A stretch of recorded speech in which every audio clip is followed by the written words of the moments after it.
La 43e foire du livre 2013 à Bruxelles est une librairie géante pour les amoureux des livres, avec en bonus des dédicaces, des débats et des animations diverses.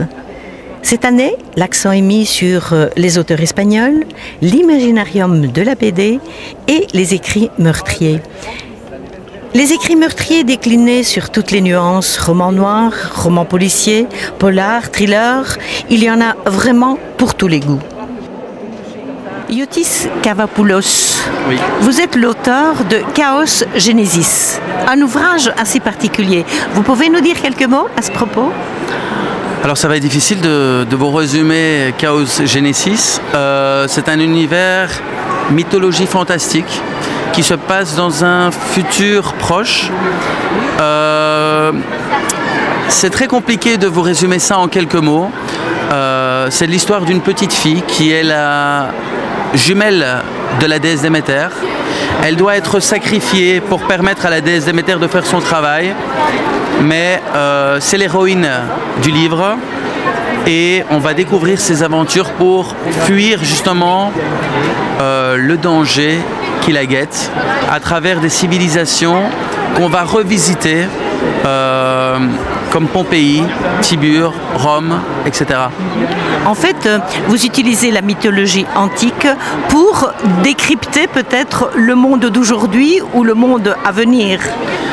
Ben, à vrai dire, avec ce qui se passe sur notre planète, avec toutes ces guerres, avec tous ces phénomènes naturels qui sont de plus en plus agressifs, je ne sais pas si j'essaie de proposer, ou j'essaie peut-être inconsciemment de proposer une alternative positive, mais dans un monde fantastique, parce que je ne pense pas que les dieux des mythologies peuvent venir nous aider, mais dans notre univers c'est ça qui se passe, c'est-à-dire que les dieux, après notre époque qui est détruite par l'être humain, les dieux des mythologies reviennent pour dire à l'être humain stop.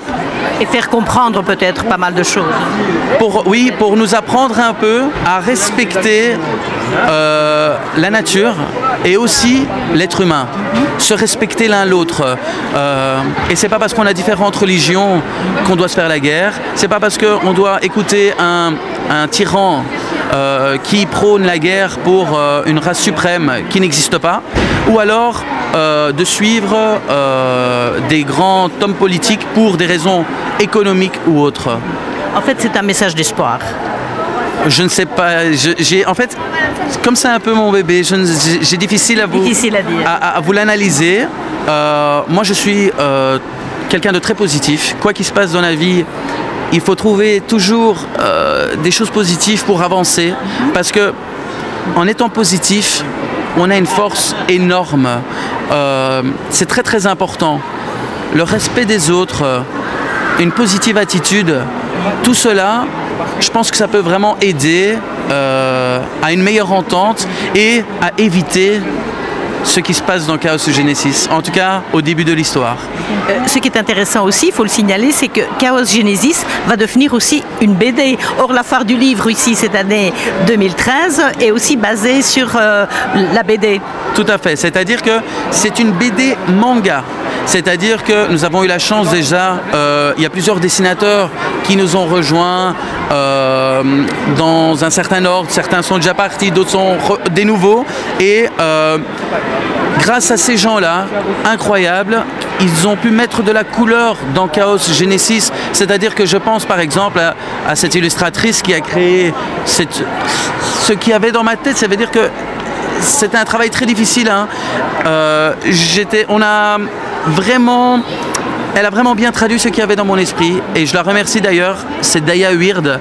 Elle a fait un travail exceptionnel, des couleurs vraiment parfaites et c'est très difficile de voir ce qui est dans ma tête et d'essayer de le présenter, mais pour essayer justement de faire passer peut-être un message positif et d'essayer de viser le plus de lecteurs possible, je pense que c'est...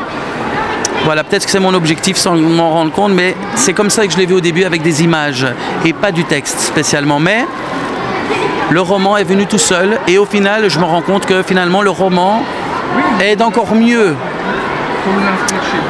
à imposer cet univers, mais dans l'esprit plus de mes dessinateurs qui comprennent peut-être mieux la psychologie des personnages, parce que des fois, en lisant un roman, on se rend compte qu'on doit tout décrire.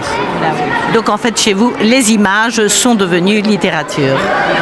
Ça comme ça ? Je vais d'abord dire que grâce à la musique, il y a eu des images dans ma tête. Ces images, je les ai écrites. Et grâce à des dessinateurs, on va essayer de bien les reproduire. Mais bon, je suis un tout petit peu trop perfectionniste. Et c'est pour ça que ça prend autant de temps. Et 13 années pour le premier tome. Bon, je vous rassure, j'ai commencé par la fin. Donc le deuxième tome est déjà clôturé. Mais j'ai mis assez de temps et je pense que c'est important de mettre autant d'années pour faire quelque chose de bien. Voilà. Okay. Merci. Un grand merci à vous. Fabien Dumont, vous venez d'éditer un livre qui s'intitule La couronne de pierre.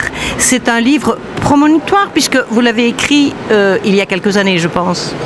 C'est vrai, j'ai écrit ce livre à peu près il y a 10 ans. Alors évidemment, j'étais loin de m'imaginer de ce qui se passerait aujourd'hui. Et puis, il se fait que, coïncidence, l'actualité colle avec l'histoire de mon livre. Voilà, nous attendons un nouveau pape. De quoi nous parle votre livre, La couronne de pierre ?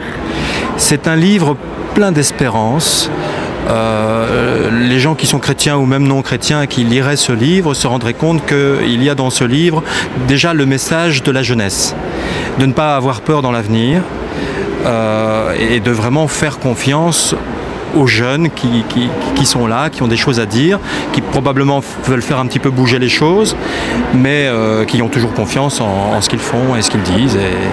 Est-ce qu'on peut dire que c'est un livre, un roman pour un public plutôt croyant ou le non-croyant peut aussi pénétrer dans votre imaginaire ?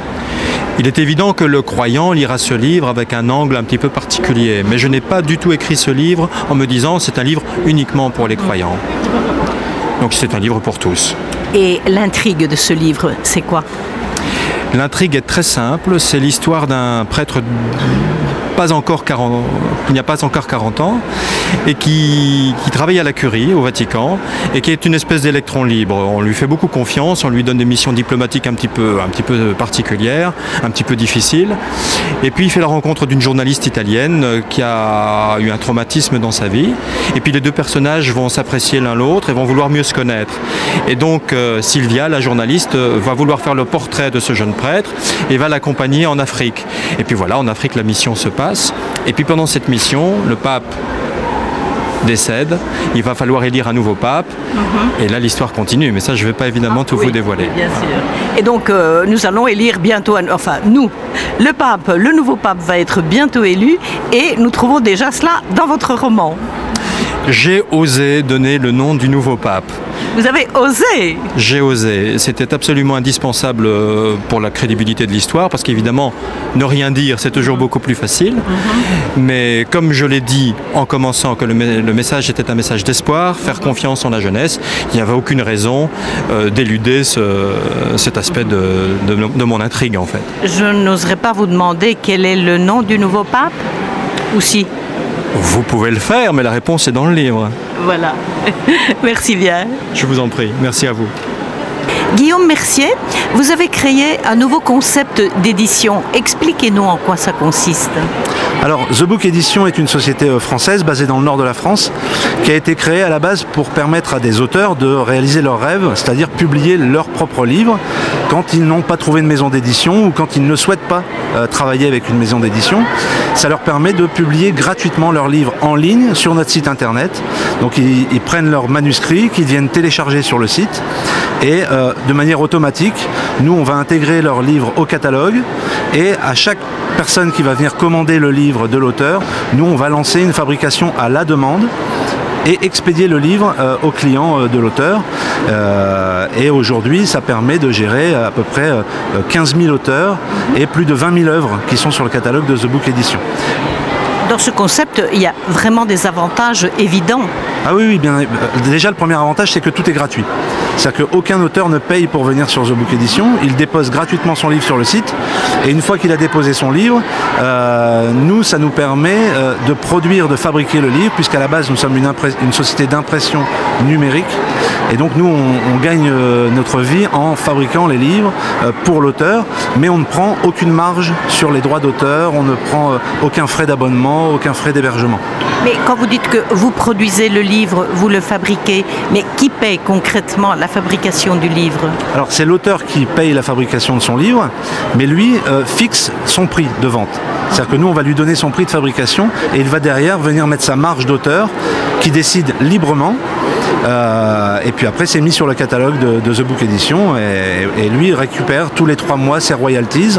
Donc c'est un projet qui est né il y a 5 ans, qui est tout à fait innovant. On est 3 sociétés dans le monde aujourd'hui à réaliser ça. On est leader français de l'auto-édition en ligne. Bruno Merckx, vous êtes représentant de cette belle initiative de la Fédération Wallonie-Bruxelles. En quoi ça consiste, cette initiative intéressante pour les auteurs? En fait, depuis 2007, la Fédération Wallonie-Bruxelles, donc l'ancienne communauté française, a mis en place un système d'aide aux auteurs en bande dessinée de création.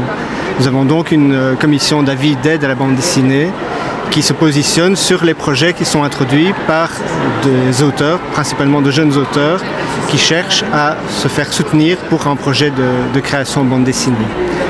Comment se fait la sélection?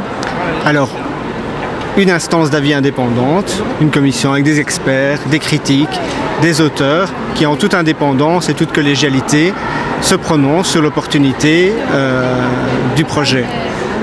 Critères qualitatifs, originalité, professionnalisme, bon niveau graphique, qualité narrative.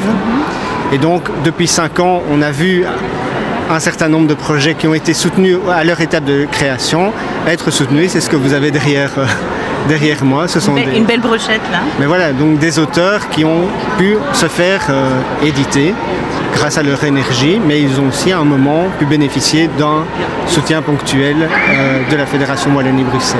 Cette aide s'étend aussi à d'autres types de créations, pas uniquement à la BD, je pense.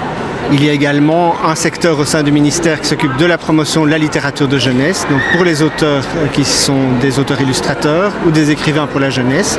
Et puis, mais depuis de très nombreuses années, le grand département de la promotion des lettres qui soutient les écrivains. Merci bien. Mais c'est un plaisir. Voilà le répertoire des auteurs en bande dessinée. Il y a 67 auteurs de bande dessinée. 67 auteurs et également un focus sur l'édition indépendante puisque nous soutenons également des éditeurs indépendants qui introduisent des demandes de projets. C'est un beau panel et nous invitons chacun à découvrir.